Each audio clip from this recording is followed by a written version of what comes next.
इसे नीरज सर, मैं थोड़ा इंट्रोड्यूस कर दूं. चलेगा. नमस्कार सर्वांना. आपल्या सर्वांना माहित आहे अ, कृषी विभागाअंतर्गत स्मार्ट प्रकल्पाअंतर्गत आपल्या सर्वांना स्मार्ट ज्या आपल्या कंपन्या आहेत त्यांना आपण अनुदान देत असतो. स्मार्ट प्रकल्पाअंतर्गत वेगवेगळे प्रकारचे घटक आहेत. त्यामध्ये किंमत जोखीम निवारण हा एक महत्वाचा घटक आहे. या घटकाअंतर्गत आपण आपण ज्या शेतमालाच्या किमती आहे त्याच्यातली जी जोखीम कशी कमी करता येईल याच्या अनुषंगाने काम करत असतो स्मार्ट प्रकल्पामध्ये. तर यासाठी आपण आपल्याकडे कमोडिटी मार्केटमध्ये काम करणारे एक्सचेंज आहे एनसीडीएक्स, यांच्याबरोबर स्मार्टने अग्रीमेंट केलेलं आहे. आणि या अग्रीमेंटमध्ये आपण वेगवेगळे रिसर्च स्टडी तसेच आपले जे एफपीसी आहे, एफपीसीचे सर्व जे मेंबर आहात तुम्ही, त्यांना सगळ्यांना ते या संबंधी ट्रेनिंग देणार आहेत, की कमोडिटी मार्केटमध्ये सहभाग घेतल्यानंतर तुमची जी किमतीची जोखीम आहे ती कशी कमी करता येईल. त्याच्या अनुषंगाने आपले जिल्हा स्तरावर म्हणजे जिल्हा स्तरावर फिजिकल पण ट्रेनिंग आहे म्हणजे, आणि हे ऑनलाईन पद्धतीने सुद्धा आपण दर 15 दिवसाला एका एका विषयावर जे आपले एजिंग डेस्कचे हेड कन्सल्टंट आहेत श्री नीरज शुक्ला, हे आपल्याला दर 15 दिवसाला एक 45 मिनिटाचे ई कन्सेप्ट आणि ते प्रत्येक गोष्टीचे टप्पे कसे आहेत, प्रत्येक वेगवेगळी कन्सेप्ट अशी वेगवेगळ्या लेक्चर मधून आपल्याला देणार आहेत. आणि हे जवळ आपलं 1 ते दीड वर्ष असा हा कार्यक्रम चालणार आहे. तर हा? सर्वांना सर्वप्रथम मी सर्वांचं वेलकम करतो. आणि नीरज शुक्ला सर जे आहेत, अ, आपण सुद्धा जास्तीत जास्त शेतकऱ्यांना आणि आपल्या सहकाऱ्यांना यामध्ये सहभाग करून घ्यास सांगा. शेतकरी आपले जे शेतकरी असतील एफपीसीचे, त्यांना सुद्धा यामध्ये जॉईन करून घ्यायला सांगा. आपण दर 15 दिवसाला हे ट्रेनिंग घेणार आहोत. तर मी नीरज शुक्ला सर जे आहेत हेजिंग डेस्कचे, त्यांना मी विनंती करतो की तुम्ही तुमच्या ट्रेनिंगला सुरुवात करावी.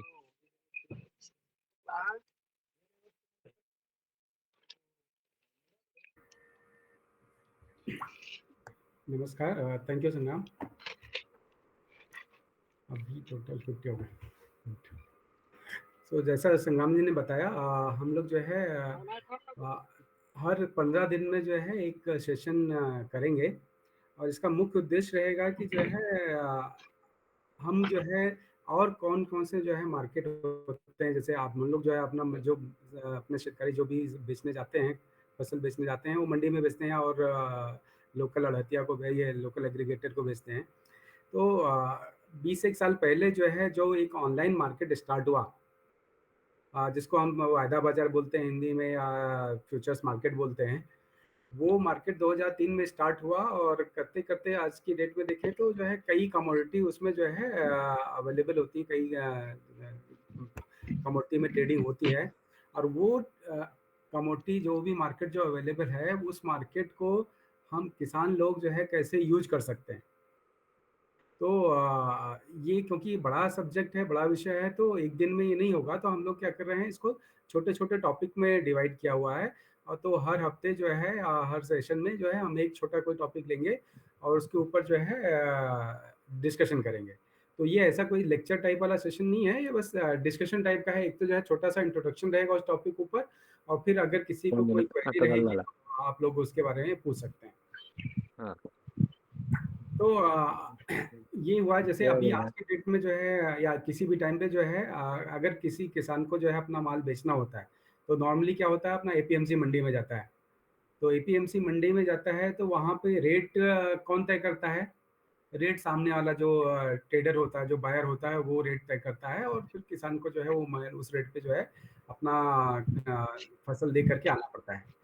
तो उसमें एक डेट में देखें तो अगर एक दिन में जो है वहाँ पे एक मंडी में, एक एपीएमसी मंडी में अगर देखें तो अ, एक दिन में अगर देखें, किसी एक दिन में कितने जो है सेलर्स रहते हैं, कितने किसान जाते हैं? अगर अराइवल का सीज़न है, तो एक दिन में लगभग कितने सेलर रहेंगे? किसी को आप सब लोग जाते होंगे, तो सारे एफपीसी हैं, तो मंडी में तो जाते होंगे।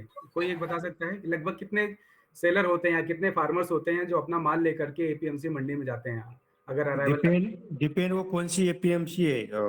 एपीएमसी है, उसके अलग-अलग ऊपर है, एजेंसी तहसील की है या डिस्ट्रिक्ट लेवल की है, उसके ऊपर कम से कम 100 फार्मर से 400-500 फार्मर तक भी हो सकता है।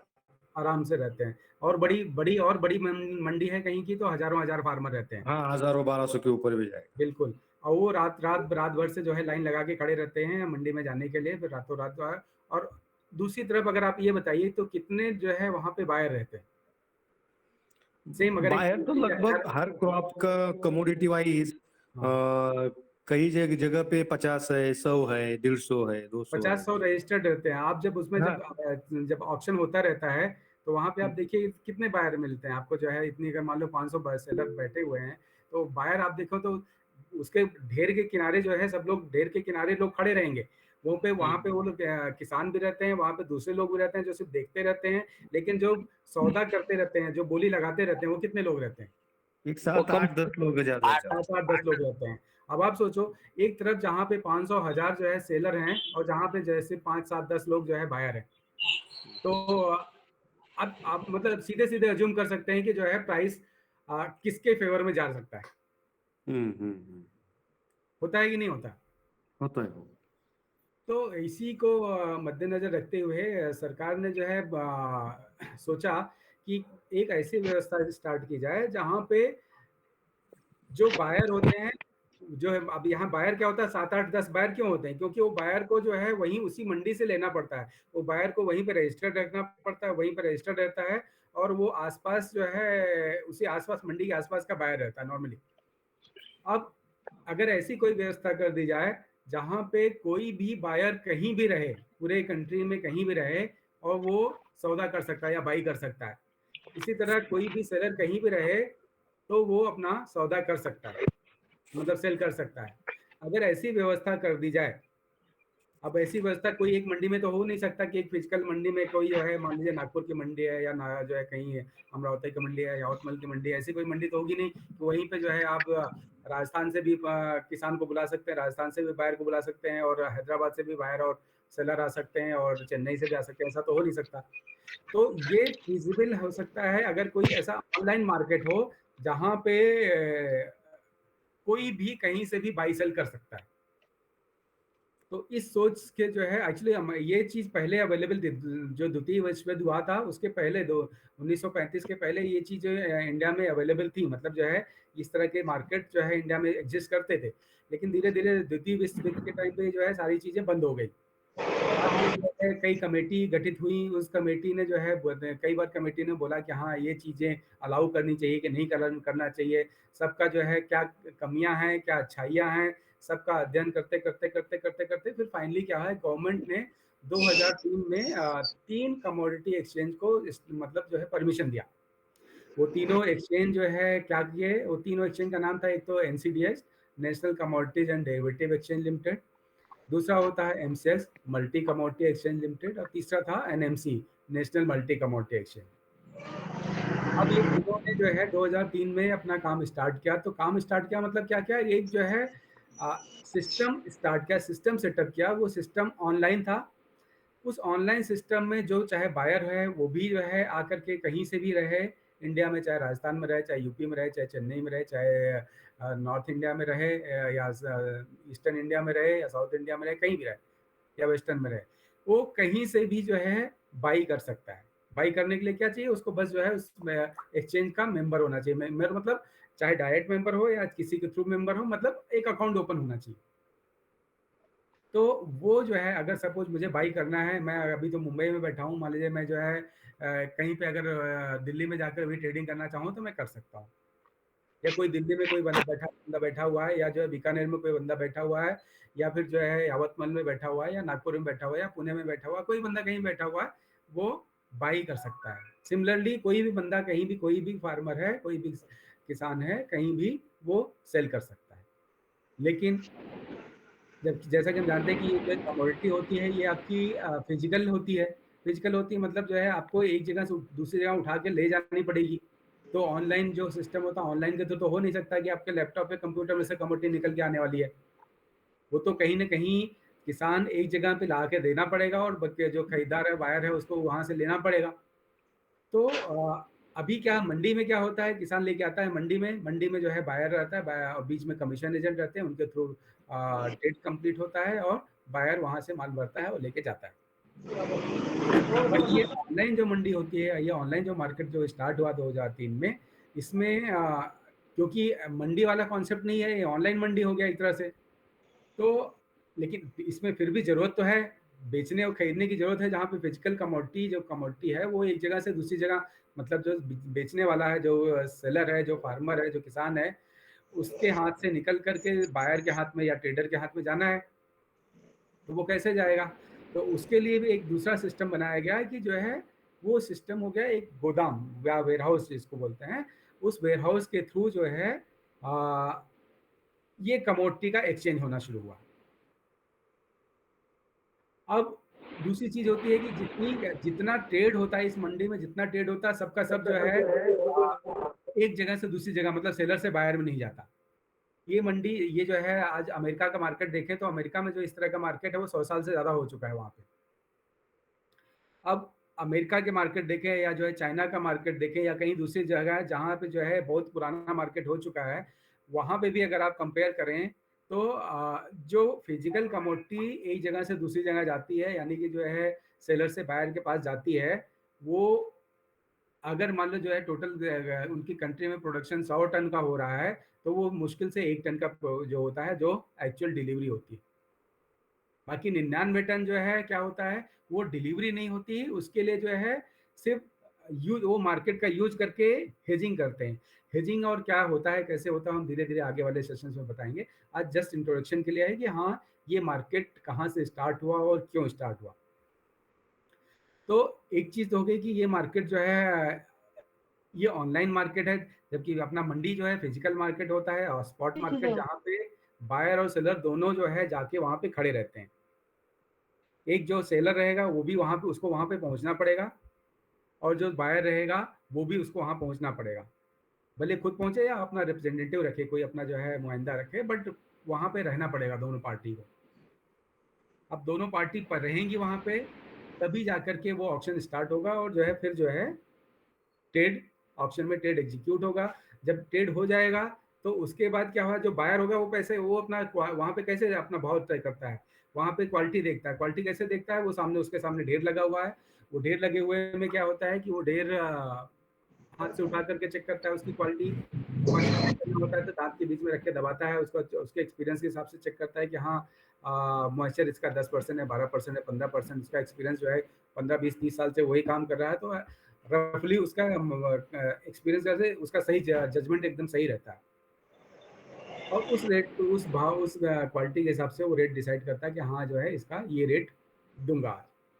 बट यहाँ पे हमेशा तो ये पॉसिबिलिटी रहेगी कि जहाँ पे है 500 जो है सेलर है और 5 बायर हैं, तो रेट जो है वो अपने हिसाब से देगा, अपने हिसाब से देगा, मतलब वो कोशिश यही करेगा कि रेट जितना उसको जो है खरीदना है, तो कोशिश यही करेगा कि कम से कम में मिल जाए उसको।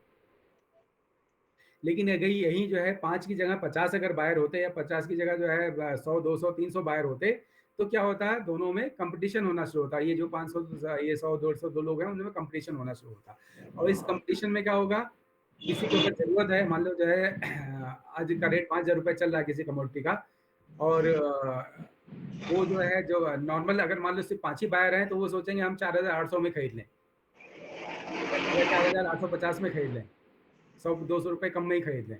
लेकिन अगर जो है 100 लोग रहेंगे, तो क्या रहेगा, एक को अगर 4,800 कोई बोलेगा, तो दूसरा बोलेगा नहीं, मुझे जो है ज़्यादा ज़रूरत है, मुझे ज़्यादा जल्दी खरीदने की, मैं 4,810 में खरीदूँगा। तीसरा बोलेगा मैं 4,820 में खरीदूँगा। तो इस तरह करते अगर 100 लोगों में कंपटीशन होगा, तो चांसेस ज़्यादा बनते हैं कि प्राइस थोड़ा-सा 4,800 से काफ़ी अच्छा प्राइस मिलने के चांस है। अगर वही 5 ही बायर होते, 5 ही ट्रेडर होते खरीदने वाले, तो वो चांसेस कम रहता है, क्योंकि कंपटीशन कम रहता। यहाँ पे कंपटीशन ज़्यादा है, तो जो है प्राइस, अच्छा प्राइस मिलने के चांसेस ज़्यादा हैं। तो इसी तरह जब ये ऑनलाइन मार्केट की बात करें अगर, तो ये ऑनलाइन मार्केट में जो है एक दिन में एक ही चीज़, अब देखो तो हज़ारों हज़ार बायर रहते हैं, हज़ारों हज़ार सेलर रहते हैं। अब हज़ारों के बीच में अभी हम उसकी बात नहीं कर रहे हैं कि किसके कौन तरह के बायर रहते हैं, कि हो सकता है कुछ बायर हों जो प्रोसेसर हो सकता है कुछ बायर हों जो एक्चुअल जो है खरीद माल वहाँ से उठाना चाहते हों, और ज़्यादातर लोग ऐसे होंगे जो उनको माल से कोई मतलब नहीं होगा, उनको सिर्फ बाई सेल करना रहता होगा। लेकिन फिर भी खरीदने के लिए बोली तो लगा रहे हैं ना वो, और जब खरीदने के लिए बोली लगा रहे हैं तो प्राइस को अफेक्ट तो कर रहा है वो, और प्राइस को अफेक्ट कर रहा है मतलब प्राइस को बेटर ही कर रहा है। तो प्राइस, इसको हम जो है प्राइस डिस्कवरी बोलते हैं, या जो है भाव का खोज बोलते हैं। प्राइस डिस्कवरी वही हुआ जब एक सौदा जिस रेट पे हुआ तो वो रेट बोला जाता है उस सौदे से जो है खोजा हुआ प्राइस है। मंडी में जगह मैं अपना किसान हूँ, मैं अपना माल लेके गया मंडी में, मेरा 5,000 रुपए 5,010 रुपए पे बिका, तो 5,010 रुपए जो हुआ उसका भाव खोजा गया उस पर्टिकुलर ट्रांजेक्शन से, उस पर्टिकुलर सौदे से। दूसरे वाले बंदे की क्वालिटी मेरे से अच्छी है, अब उसकी क्वालिटी अच्छी तो हो सकता है 5,050 रुपए में बिके या 5,100 रुपए में बिके, तो उसका जो है भाव जो खोजा जा रहा है मंडी में वो 5,100 रुपए हो रहा है। अब यहाँ पे क्या हो रहा है, अब हजारों हजार लोग आपस में कंपटीशन कर रहे हैं, तो जो भाव की खोज हो रही है वो एक ज्यादा रोबस्ट हो रही है, मतलब ज्यादा स्ट्रांग हो रही है, और इसमें चांसेस है कि जो है वो भाव जो निकल के आएगा वो जो है सबसे अच्छा भाव रहने के चांस, मतलब सबसे अच्छा मीन्स टुवर्ड्स अच्छा भाव रहने के चांसेस रहेंगे। अब क्वालिटी यहाँ पे कैसे जज मंडी में करते हैं, मंडी में क्वालिटी आंखों के सामने जज कर रहे हैं, बट यहाँ पे अब जो है क्या हो रहा है, क्योंकि ऑनलाइन मार्केट है, ना बायर को जो है सेलर का बारे में पता है, ना सेलर को बायर के बारे में पता है। तो जब सेलर और बायर को एक दूसरे के बारे में पता नहीं है, जबकि फिजिकल मंडी में, स्पॉट मंडी में या एपीएमसी में सबको एक दूसरे के बारे में पता रहता है, यहाँ पे नहीं पता है। तो नहीं पता है तो क्वालिटी, और हमारे पास कमोडिटी भी नहीं है। सपोज मैं बायर हूँ तो ना मेरे सामने सेलर खड़ा है, ना मेरे सामने कमोडिटी है, तो मैं पता कैसे करूंगा कि मैं कौन सी कमोडिटी के बारे में, मतलब कमोडिटी का नाम तो रहेगा बट कौन सी क्वालिटी के बारे में जो है मैं भाव लगाऊं, और मुझे किससे माल मिलने वाला है। कमोडिटी का नाम पता चल गया, सामने पता चल गया कहाँ इतने लोग बेच रहे हैं, 100 लोग बेच रहे हैं, 1,000 लोग बेच रहे हैं, 1,000 लोग खरीद रहे हैं, लेकिन अब कमोडिटी की क्वालिटी क्या होगी, तो वो क्वालिटी क्या होती है, ये जो भी ऑनलाइन मार्केट होते हैं, जो तीनों मार्केट हमने बोला स्टार्टिंग में स्टार्ट हुए, तो सारे ऑनलाइन मार्केट को ये बोला गया कि आप अपनी कमोडिटी का क्वालिटी फिक्स करिए। क्वालिटी फिक्स करिए मतलब आप एक क्वालिटी रखिए, थोड़ा बहुत वेरिएशन हो सकता है बट एक क्वालिटी रखिए, और वही क्वालिटी का भाव लगाया जाएगा। भले जो है अगर बायर होगा, भले बायर राजस्थान में बैठे हुआ है, या बायर महाराष्ट्र में बैठा हुआ है, बायर जो है आपका कर्नाटका में बैठा हुआ, या जो है बायर जो है आपका मध्य प्रदेश में बैठा हुआ, कहीं पे बैठा हुआ, तो उसको मालूम रहेगा कि हाँ ये वाली क्वालिटी जो इस वाले ऑनलाइन मार्केट में बाई या सेल करने के लिए रखा हुआ है, उसकी क्वालिटी ये है। जब क्वालिटी पता चल जाएगी तब वो जो है हाँ बता सकता है, हाँ इस क्वालिटी का मैं ये रेट दे पाऊंगा, इस क्वालिटी का मैं ये रेट दे पाऊंगा। तो क्वालिटी फिक्स हो गई। तो हर एक्सचेंज को, हर ऑनलाइन मार्केट को हर कमोडिटी की क्वालिटी फिक्स करनी होती है। ये रूल के हिसाब से, रूल जो है गवर्नमेंट ने बनाया हुआ है कि हाँ ये जो वाला जो वायदा बाजार का रूल है उसमें क्वालिटी फिक्स होगी। और क्वालिटी फिक्स कैसे करते हैं, अब मैं अपने ऑनलाइन मार्केट में अपने मन से उठा के आज कोई भी क्वालिटी नहीं कर सकता। तो क्वालिटी फिक्स करने के लिए क्या होता है, आप सब जैसे जितने भी भले किसान होते हैं, भले एफपीओज होते हैं, मान लो एफपीओज होते हैं, या प्रोसेसर होते हैं, या एक्सपोर्टर होते हैं, इंपोर्टर होते हैं, इन सब से जो है, या बड़े बड़े एमएनसी ट्रेडर होते हैं, ट्रेडर्स होते हैं, इन सब से मुलाकात की जाती है साल में, हर साल जो है एक बार या दो बार इन सब से मुलाकात करते हैं। इन सबको बुला के प्रॉपर मीटिंग होती है, इन सबसे पूछा जाता है कि हाँ आप बताइए आपके हिसाब से क्या क्वालिटी होनी चाहिए। जब कोई भी नया सौदा लॉन्च होता है, कोई भी नई कमोडिटी आती है, तो क्वालिटी जो है फिक्स करने के लिए आपको जो है बुलाया जाता है, सारे जो है स्टेक होल्डर्स को बुलाया जाता है, उनसे जो है सजेशन लिया जाता है, फिर जिस पे सबका कंसेंसस होता है, जिस पे सबका सहमति बनती है, वो वाली क्वालिटी, फिर उस वो वाला पैरामीटर बनाया जाता है कि हाँ हम जो है इतना मॉइस्चर रखेंगे, इतना जो है इसमें ये फॉरेन मैटर रखेंगे, इतना इसमें ऑयल परसेंटेज रखेंगे, ये जो है सबकी सहमति के साथ बनता है। और फिर नया जब भी कोई भी कॉन्ट्रैक्ट लॉन्च हुआ, और ये भी नहीं है एक बार फिक्स हो गया कि हमेशा के लिए फिक्स होगा, हर साल जो है फिर से उनकी मीटिंग बुलाई जाती है, और फिर उनको बताया, उनसे पूछा जाता है कि कोई जो आपने लास्ट ईयर बताया था उसमें कोई चेंजेज है कि नहीं, जो भी अगर कुछ चेंजेज हैं तो उस पर चेंज होने पर सबकी सहमति बनती है तो चेंज भी किया जाता है। तो एक हो गया कि क्वालिटी फिक्स हो रही है, और उसी क्वालिटी का अगर जो सेलर है, जो फार्मर है, जो एफपीओ है, उसको अगर बेचना है तो उसको भी उसी ही क्वालिटी का लेके आना पड़ेगा, और जो बायर है उसको वही क्वालिटी मिलेगी। अगर वो क्वालिटी नहीं आ पा रही है, तो वो क्वालिटी अगर नहीं आ पा रहा है यहाँ पे, तो वो बायर को नहीं मिलेगा और सेलर को अलाउ नहीं होगा कि वो बिना क्वालिटी क्राइटेरिया मीट किए, मतलब उस क्वालिटी का अगर नहीं है, तो वो माल जो है इस ऑनलाइन मार्केट के थ्रू एक्सचेंज नहीं हो सकता। ट्रेडिंग हो सकती है, ट्रेडिंग हो सकती है, मतलब बाई सेल कर सकते हैं, लेकिन उसको जो है आप डिलीवरी, जिसको एक्सचेंज कर मतलब वो है आपको बायर को देना है वो माल, वो काम नहीं हो सकता अगर वो क्वालिटी नहीं है। अब एक जो हो गया क्वालिटी, और प्राइस को जो है हम प्राइस, अगर मैं बायर हूं तो प्राइस डिसाइड करने में कि मैं कौन सा भाव दूं उसको। मंडी में क्या होता है, बायर और सेलर एक ही जगह पे है, लेकिन यहाँ पे क्या है, मुझे क्वालिटी तो पता चल गई, लेकिन मुझे माल कहाँ से उठाना है, मुझे 5 किलोमीटर दूर से उठाना है, या 50 किलोमीटर दूर से उठाना है, या 100 किलोमीटर दूर से उठाना है। तो जितना दूरी बढ़ती जाएगी वैसे वैसे मेरा जो है ट्रांसपोर्टेशन का खर्चा बढ़ता जाएगा। तो मुझे ये भी पता होना चाहिए, मुझे भाव लगाने के लिए, बोली लगाने के लिए मुझे पता होना चाहिए कि मेरा जो है माल मुझे कितनी दूर से उठाना है। मतलब जो वेयर हाउस है, जो गोदाम है, जो गोडाउन है, वो कितनी दूर है, कहाँ कहाँ पे है। तो गवर्नमेंट ने ये भी बताया हुआ है कि आपको जब भी कोई कॉन्ट्रैक्ट लॉन्च करोगे, जब भी कोई कमोडिटी स्टार्ट करोगे, तो गवर्नमेंट की तरफ से जो है एक्सचेंज को, ऑनलाइन मार्केट को बताना होता है कि इस कमोडिटी के लिए इस जगह पे वेयर हाउसेज हैं, या गोदाम है, या गोडाउन है।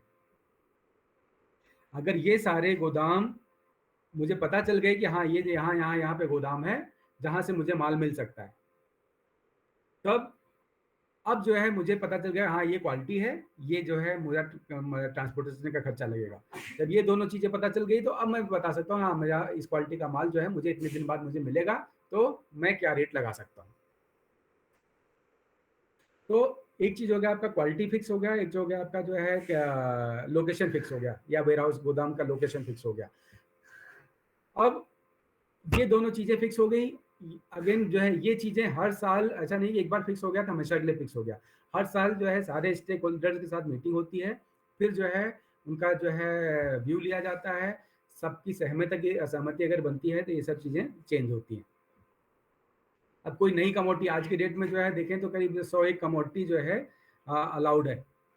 अब इस वाले मार्केट में हर कमोडिटी नहीं से ट्रेड हो सकती। क्यों? क्योंकि इस कमोडिटी को वायदा बाजार बोलते हैं। हम धीरे धीरे आगे आगे वाले सेशंस में आएंगे कॉन्सेप्ट पे। वायदा बाजार बोलते हैं, मतलब कोई चीज, फ्यूचर्स मार्केट बोलते हैं। फ्यूचर्स मार्केट में आपका कोई चीज जो भविष्य में आने वाली है।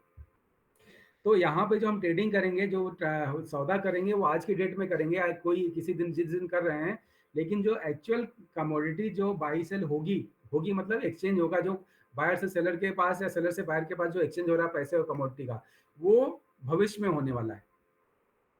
तो वो भविष्य जो है 1 महीने का भी हो सकता है, 2 महीने का भी हो सकता है, 3 महीने का भी हो सकता है, 6 महीने का भी हो सकता है।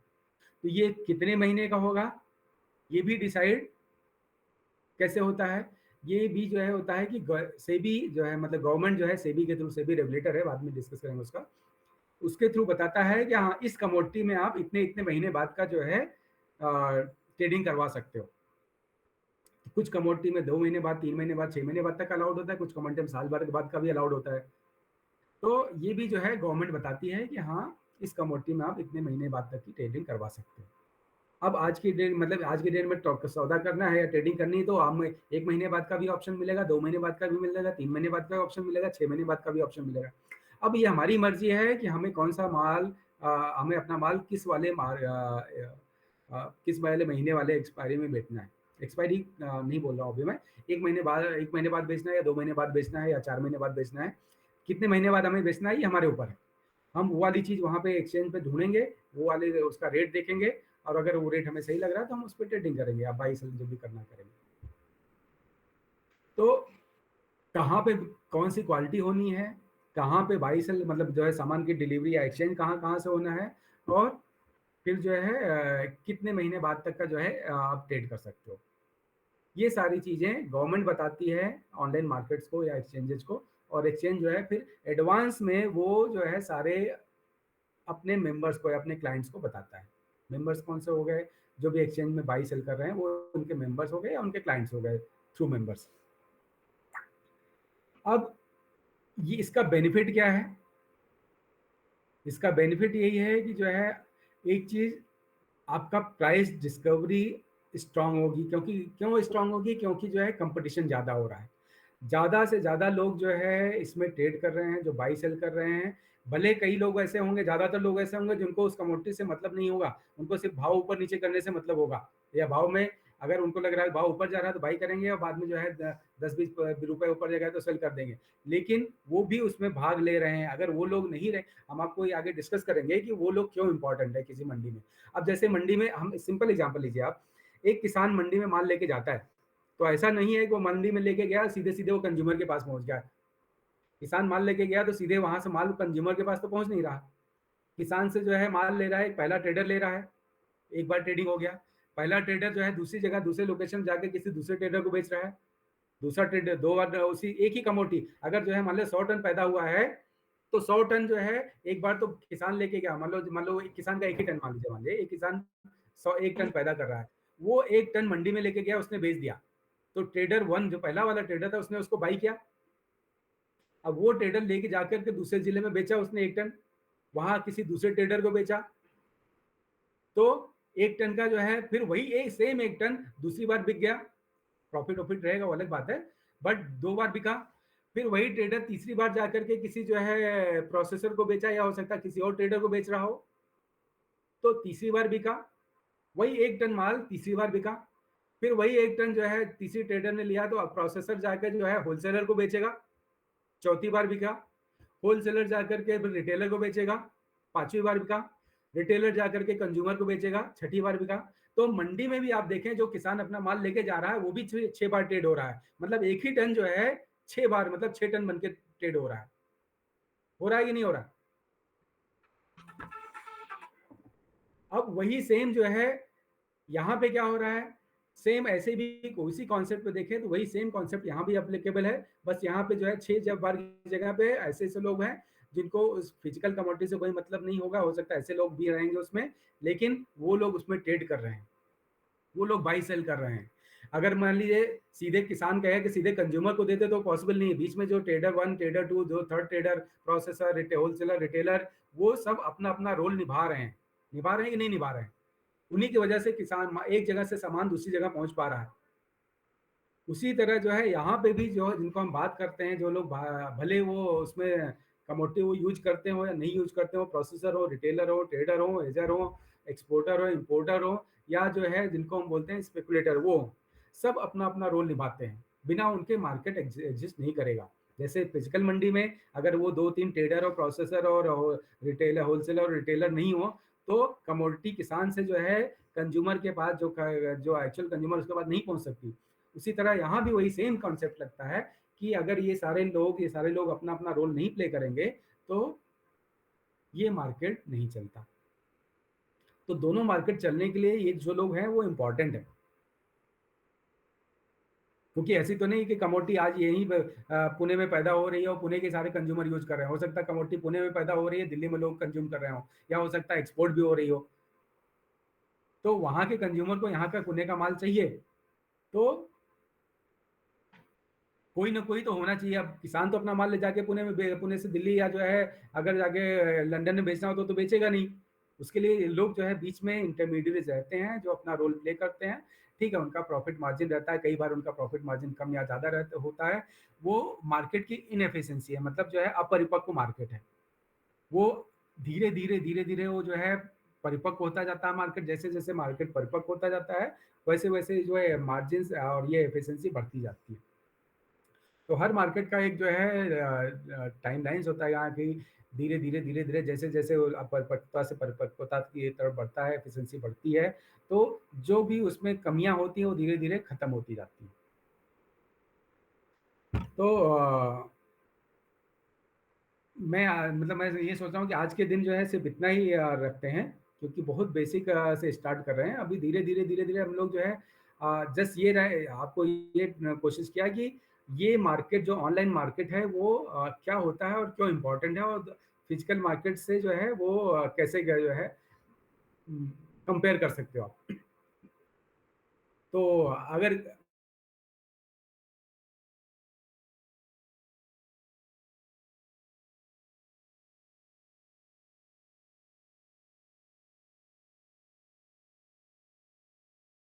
धीरे-धीरे हम जो है एक-एक करके जो है अगले हफ्तों में ये कवर करते रहेंगे।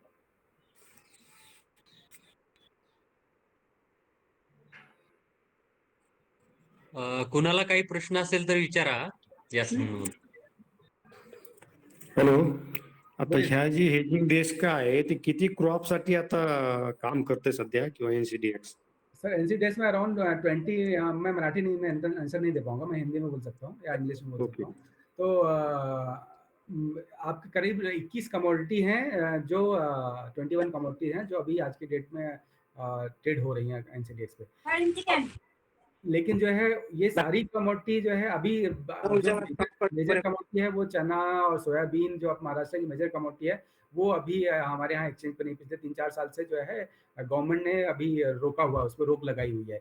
हम लोग गवर्नमेंट को जो है रिक्वेस्ट किए जा रहे हैं कई साल से कि भाई उसको अलाउ कर दीजिए, बट फिलहाल अभी उस पर रोक लगी हुई है। हाँ, स्पाइसेस में है आपका जो है सारी स्पाइसेस कमोडिटी है, मेज है, कॉटन है, ये कपास है, ये सारी कमोडिटीज में। लेकिन बाकी इसमें गवर्नमेंट का इंटरफेयर रहेगा जैसा ओनियन होगा बाकी अनियन सर जो है commodity. जो ये वेजिटेबल्स वाली कमोडिटी है ना, वही मैं आपको बता रहा था कि इसमें ऐसी कमोडिटी ट्रेड हो सकती हैं जिनका शेल्फ लाइफ है। ऑनियन का तो फिर भी जो है कोल्ड स्टोरेज में रहता है ऑनियन पोटैटो का, और ये पहले एक बार ट्रेड भी हुई थी। बट नॉर्मली क्या होता है, ग्रेन्स हो गया, पल्सेज हो गए, या फिर जो है स्पाइसेस हो गए, या फिर और ऑयल सीड्स हो गए, जो कम से कम 6 महीने 8 महीने साल भर स्टोर की जा सके ऐसी ऐसी कमोडिटी ट्रेड होती हैं। तो आपका फ्रूट्स एंड वेजिटेबल्स मोस्टली जो है नहीं रहता है। कुछ साल पहले मतलब करीब 10 एक साल पहले पोटैटो और ये सब स्टार्ट हुआ था, बट वो चल नहीं पाया उसमें। लेकिन अभी तो इसमें एनसीडीएक्स में जो भी ऑनलाइन ट्रेड करना है तो उसके लिए जो हमें फार्मर को जो माल रखना है तो वो वेयर हाउस को ही रखना पड़ेगा ना उसका सर लोकेशन. जी, माल ट्रेड करने के लिए दो चीज़ है। ट्रेड करने के लिए माल रखने की ज़रूरत ही नहीं है।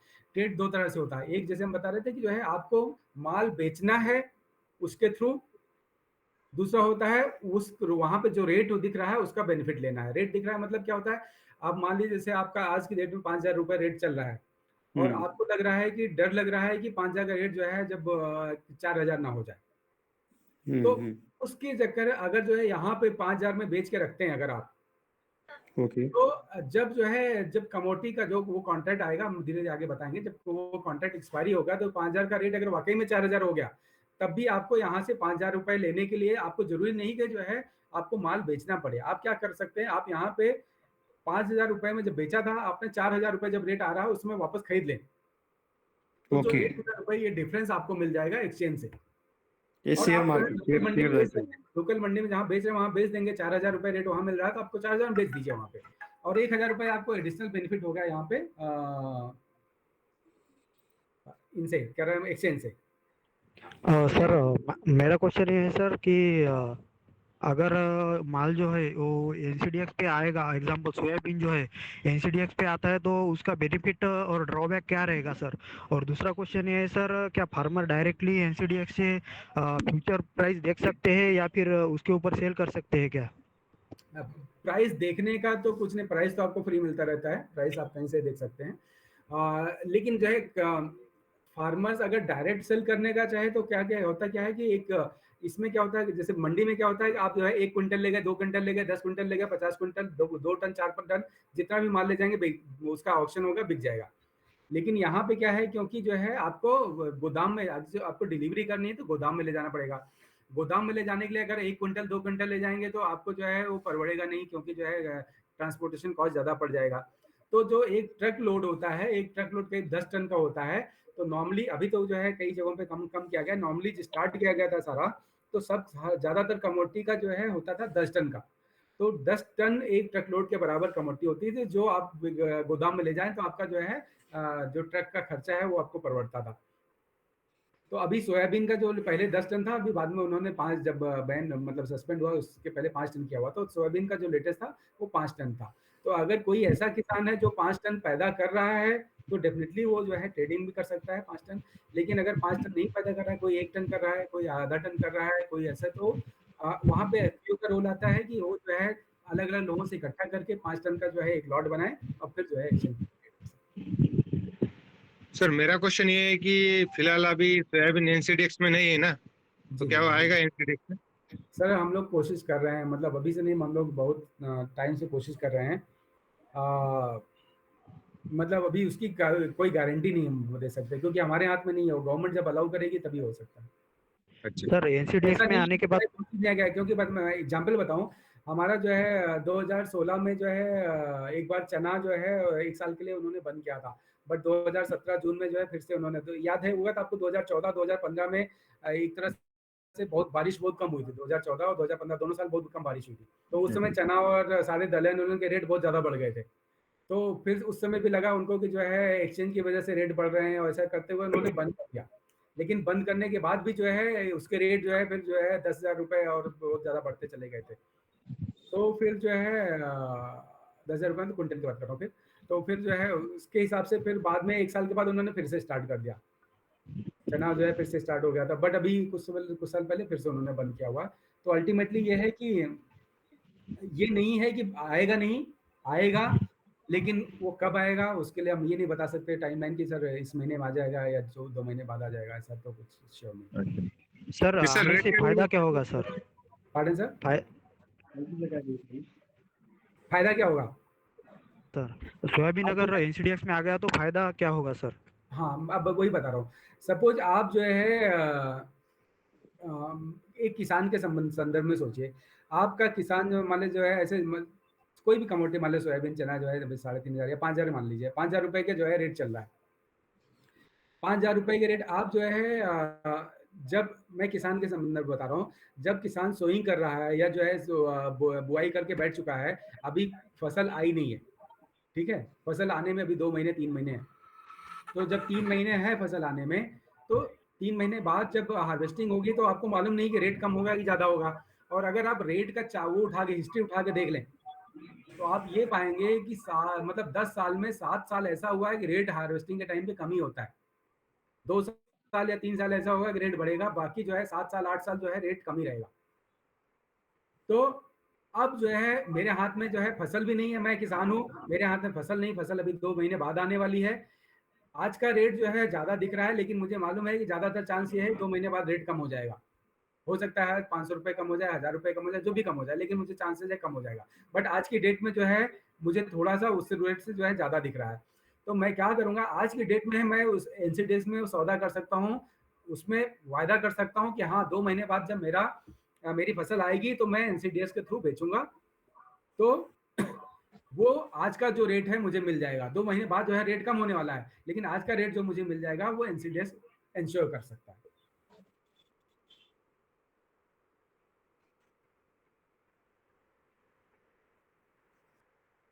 हाँ सर, बताइए। सर अभी कौन-कौन से कमोडिटी एनसीडीएक्स पर है अवेलेबल? मैं आपको दिखाता हूँ, तो अगर आप देखें तो हमारे नॉर्मली जो है आप टर्मरिक है, हल्दी है, मतलब ये जीरा है, धनिया है, देन गुआर सीड, गुआर गम है, कैस्टर है, कपास है, मेज है, ये सारी कमोडिटीज इन सब में ट्रेड होती है। आपको आप जाइए एक एनसीडीएक्स वेबसाइट ओपन करिएगा तो आपको सारी कमोडिटीज की लिस्ट उसमें दिख जाएगी, कौन कौन से कमोडिटी में ट्रेड हो रहा है। Okay sir. ncdex.com।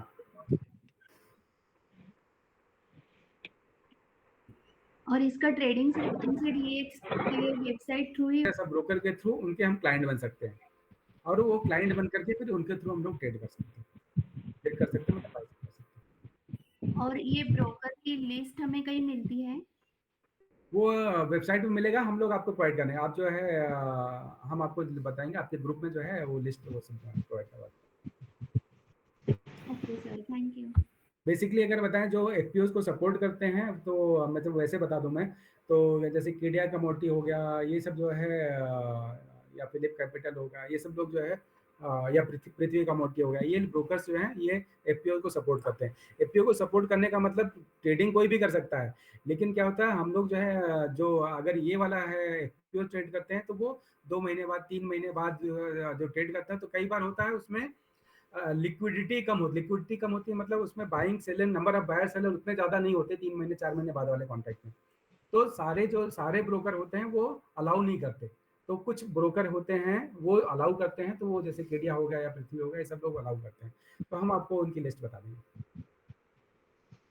उनके यहाँ प्रॉब्लम नहीं आती, वो सपोर्ट ओके करते हैं। Sir, thank you. Sir ma'am एक क्वेश्चन था.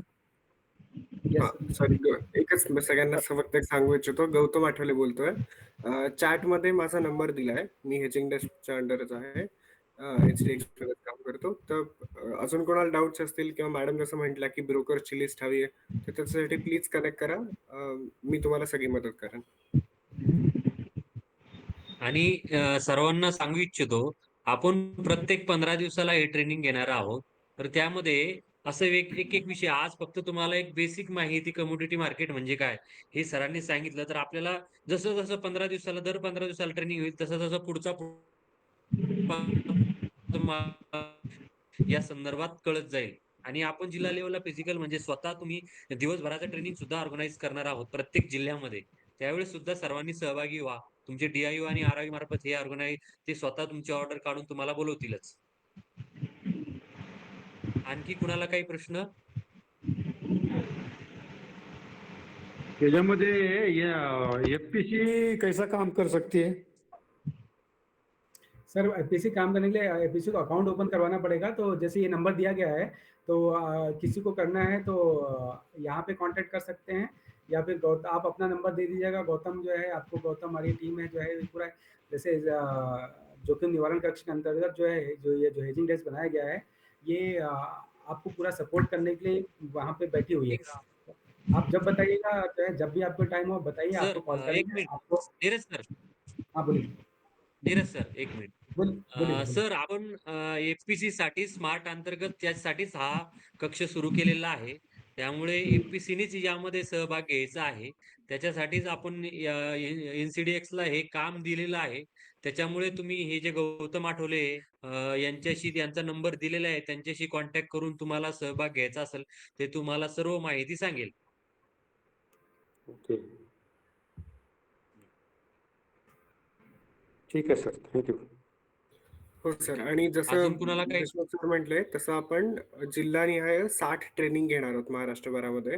तर जसं आपले RIU असतील, DIU असतील, ते जेव्हा आपलं शेड्यूल ठरेल त्याप्रमाणे तुम्हाला कन्वे करतीलच. त्याप्रमाणे त्या सेशनला याल, तेव्हा आपण 1 to 1 फिजिकली भेटू. तुमचे जे काही डाऊट्स असतील ते समोरासमोर सॉल्व्ह करूया. सर सेशन घेतील, त्याच्यामध्ये तुम्हाला इन डिटेल कळेल की FPC वायदे बाजारामध्ये कसं काम करू शकते आणि किंमत जोखीम व्यवस्थापन कसं करता येईल त्यांना. आता ट्रेनिंग मध्ये काय म्हणजे कसं राहणार आहे? 1 दिवसाचं पूर्ण राहणार आहे का? ते काय हो, काय पूर्ण काय दिवसाचं साधारण सर 10-11 वाजता ट्रेनिंग सुरू होईल. ते संध्याकाळी 4-5 पर्यंत ट्रेनिंग राहील. ओके, आणि ट्रेनिंग एक मध्ये काय 5 ते 7 सॉरी? प्रेझेंटेशन वगैरे राहील का? कसं राहील काय? हो, प्रेझेंटेशन राहील. त्याच्यानंतर नीरज सर असतील. आमचे अजून एक श्रीकांत कुळेकर म्हणून एक्सपर्ट आहेत, की ज्यांना जवळ-जवळ 20-22 वर्षांचा कमोडिटी मार्केटमधला एक्सपिरियन्स आहे.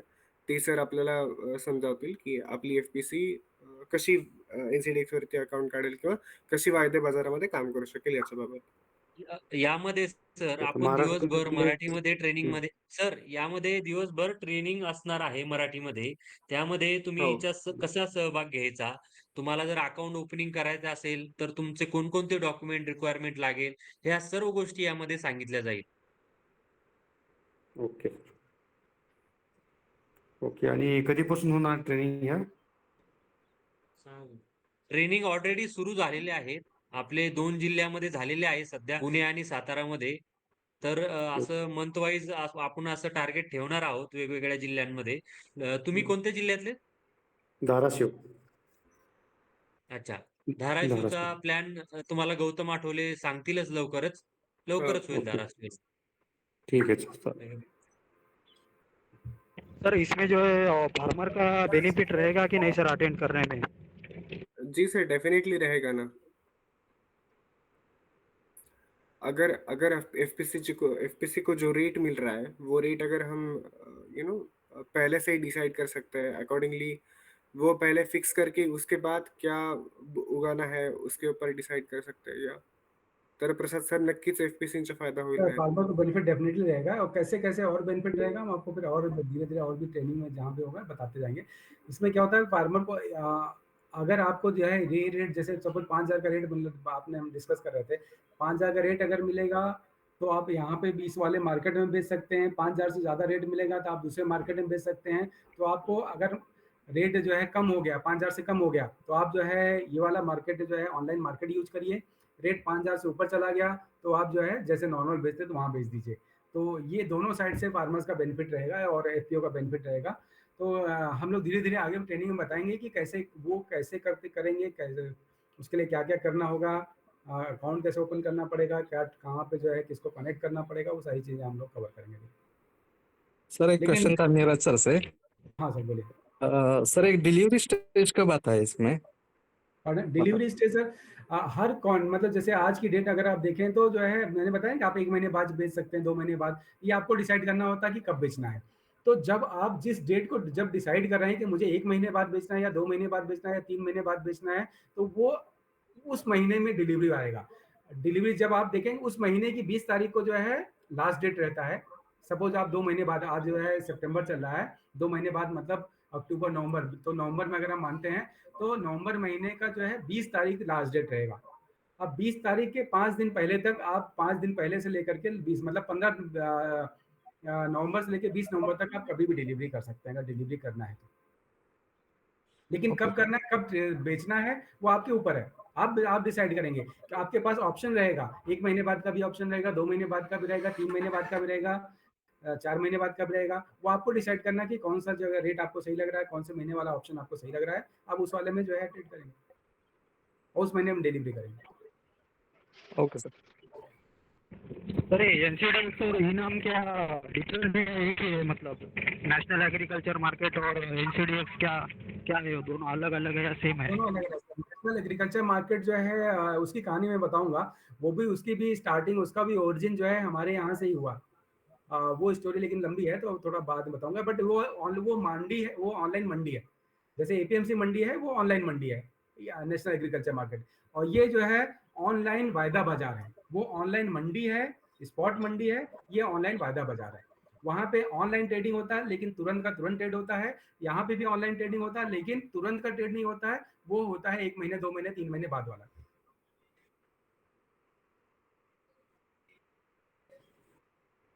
डिफरेंस सर यही है, दोनों ऑनलाइन है लेकिन एक में तुरंत ट्रेड हो रहा है, एक में जो है कुछ महीने बाद के लिए हो रहा है। 1 महीने से लेके 2-4 महीने बाद तक के लिए। सर तुम्ही म्हणालात की आता पुण्यातलं ट्रेनिंग झालेलं आहे म्हणून. तर पुन्हा तुम्ही कधी अरेंज करणार आहात पुण्यातलं ट्रेनिंग? संग्राम मॅडम गौतम बोला. पुण्यामध्ये ट्रेनिंग जरी झालेलं असलं तरी आपलं ऑफिस पुण्यामध्येच आहे. त्यामुळे जर आपण पुण्याच्या आसपासच्या रिजनमध्ये असाल तर आपण कधीही भेटून डिस्कस करू शकतो.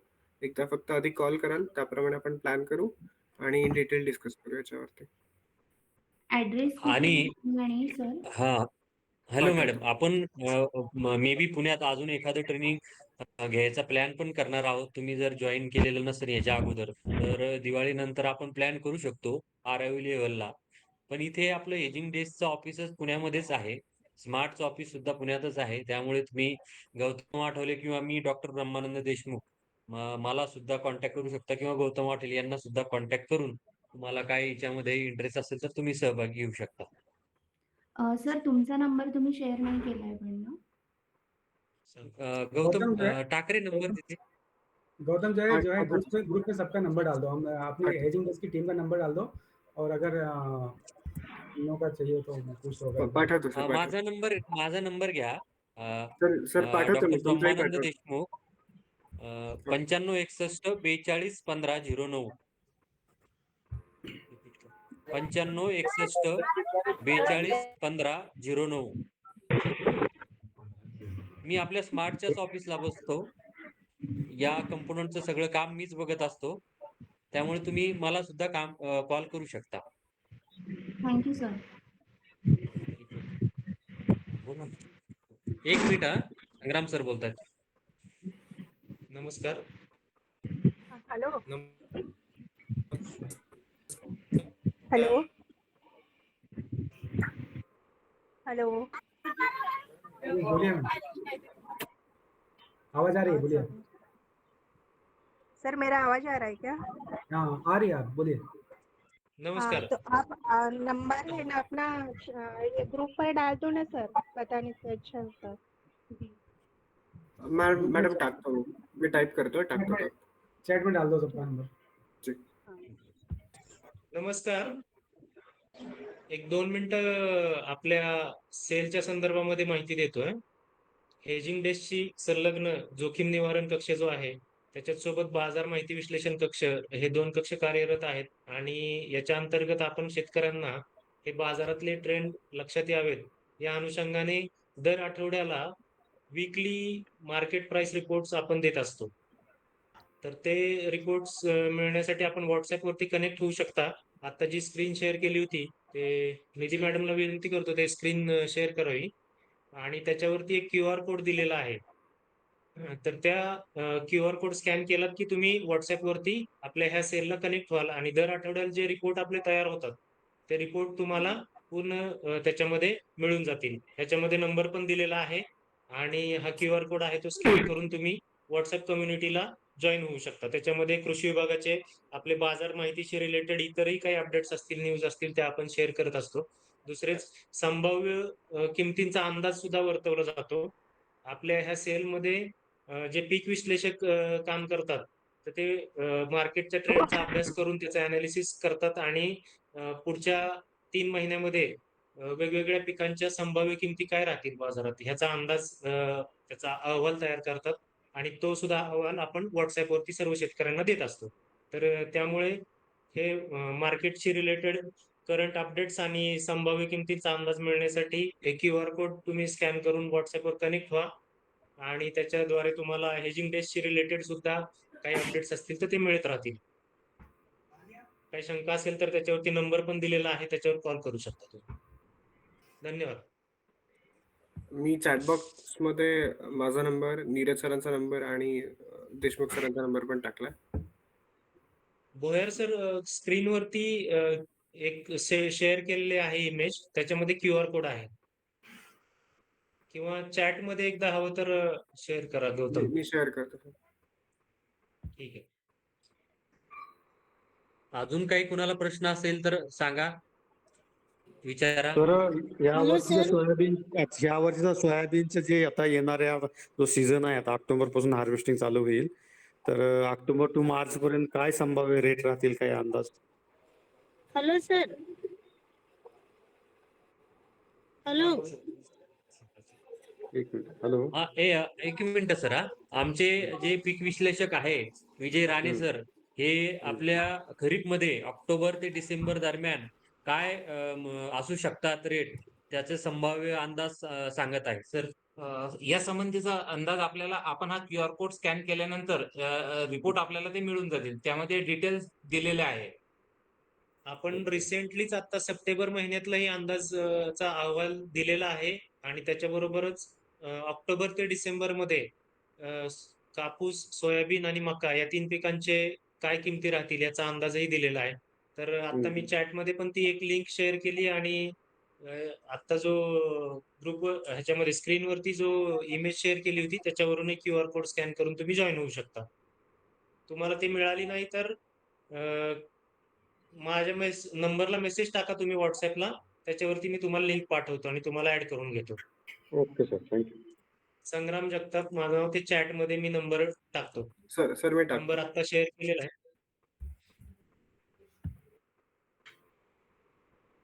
ठीक आहे. Okay sir, thank you. ठीक आहे. अजून काही प्रश्न आहे का? थांबायचं आपण आज?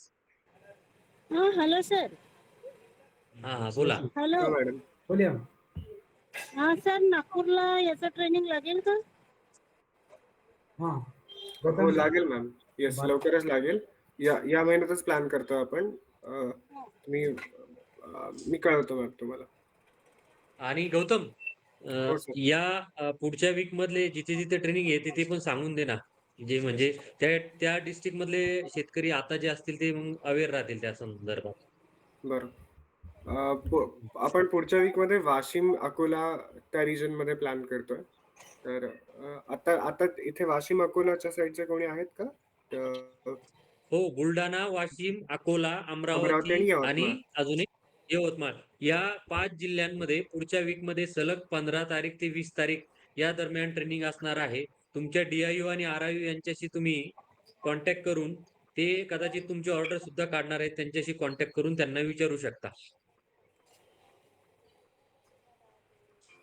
Okay sir. सर्व लोक विचारतायत लातूर, परभणी ट्रेनिंग लवकरच प्लॅन केला जाईल आणि सांगितलं जाईल.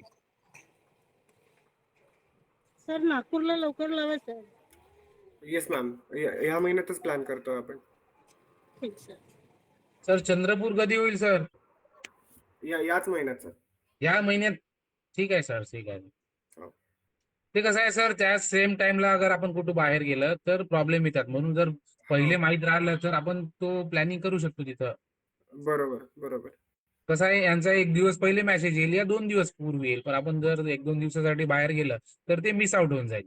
बरोबर. मी डेट्स नाही, फायनल झाल्या की अशा तसं वेळी RIU DIU आपल्याला कनेक्ट करतीलच. त्यांच्यानुसार हो. आपल्याला कळून जाईल. अशा वेळी सर आपले प्रतिनिधींना सुद्धा आपण पाठवू शकता. नाही जर सर, तुम्हाला जमलं नाही. प्रतिनिधीच आणि आपल्यामध्ये ते फरक असते की त्यांना तिथे जाऊन समजण्यामध्ये, नाही का? ते आपल्याला नाही सांगू बरं, शकत. बरं, जसं बरं. आपण त्यातलं ज्ञान घेऊ शकतो तसं ते नाही सांगता नक्की, येत ना. नक्की. नक्की, बरोबर. नक्की हा. तुम्हाला हेजिंग डेज मार्फत हा. अगोदरच डेट कळवली जाईल. संजय हा, सर मला तेच फक्त की. मेसेज करून ठेवा, मी कळवतो तुम्हाला. ठीक आहे. आताच कम्युनिटीला काही लोक QR कोड स्कॅन करून जॉईन झालेले आहेत. धन्यवाद. अशाच पद्धतीने इतरांनी जॉईन करावं आणि आपले FPC चे ग्रुप पण त्याच्यामध्ये तुम्ही ऍड करू शकता कम्युनिटीमध्ये. ठीक आहे, आज थांबूया आपण. नेक्स्ट ट्रेनिंग नीरज सर कधी आपलं? माईक. हाँ, ट्राई करता हूँ। देखो इस फ्राइडे को शायद करने का ट्राई करता हूँ। 2 ओके, दिन पहले आपलं बता दूँ, 2 दिन पहले बता दूँगा।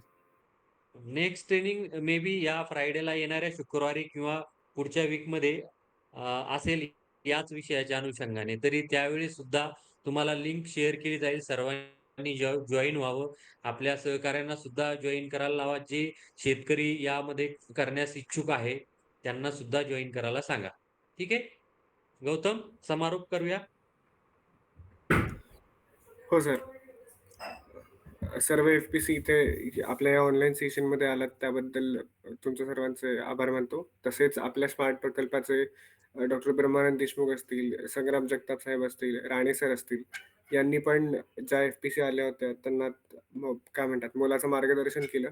आणि नीरज सरांनी आपल्याला कमोडिटी बाजार म्हणजे काय असतं, त्याची हिस्ट्री काय असते, त्यानंतर आत्ता कमोडिटी बाजाराची गरज काय आहे आणि त्याच्यानुसार आपल्या FPCना त्याचा कसा फायदा होऊ शकतो या सगळ्याबाबत सांगितलं. त्याच्यानंतर अशी आपली दर आठवड्याला 15 दिवसांनी अशी आपली सेशन्स होणारच आहेत. आणि याच्यामध्ये हळू-हळू आपण हेजिंग शिकण्यासाठीच्या पूर्वीच्या काय म्हणतात आपण जो पाया आपल्याला बनवायला लागतो, तर त्याची आपण सुरुवात करतोय. आणि मग हळू-हळू आपण हेजिंग शिकून, मग वायदे बाजार शिकून, मग किंमत जोखीम व्यवस्थापन कसं करता येईल याच्याकडे हळू-हळू आपण प्रवास करूया. तर सगळ्यांचे आभार मानतो मी आणि थँक यू सगळे आलात त्याबद्दल. Thank you everyone. बहुत धन्यवाद सगळं सबका। आणि प्लीज मी माझा नंबर चॅट बॉक्समध्ये दिलाच आहे. माझ्याशी कनेक्ट करा. आपण जिथे ऑफलाईन सेशन जशी आपण प्लॅन करतो त्याच्या अकॉर्डिंगली मी कळवत जाईन. आपले DIU RIU असतील त्यांच्या टचमध्ये राहाल, नोडल ऑफिसर्सना, व्हॅल्यू चेन एक्सपर्ट्सना, तर ते पण आपल्याला कळवत राहतील जेव्हा ऑफलाईन ट्रेनिंग शेड्यूल होईल तेव्हा. तर हॅलो बोलिए सर। सर, एकदा नंबर थोडस सांगून द्या ना, मग पटापट लिहून टाकतो. 94 94 20 20 41 41 94 94 70. 70. ठीक आहे सर, धन्यवाद. चालेल, थँक्यू. थैंक यू एवरीवन, मिलते हैं। Thank you sir.